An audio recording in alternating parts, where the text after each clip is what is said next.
Naigugma ko sa'yo tanganagawan sa mga burol ug mga baybayon yaning tanaw. Ang adlaw mo sidlak, paglaom mo abante. Pilipinas, ikaw ang akong halad ug pagampo. Sa mga tao nga malipayong nagahimamat, nagiusap bisan pa sa kalisod nga di mamat.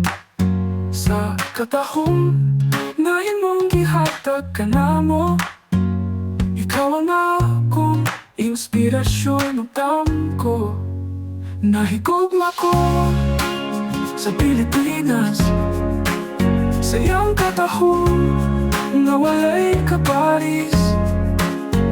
Mga taong na adunay gugma o paglaom, ikaw ang akong nasod, akong kahayag sa kadulong. Sa mga kasadya ug mga kalinguan, sa kultura nga puno sa kalipay ug kaalam.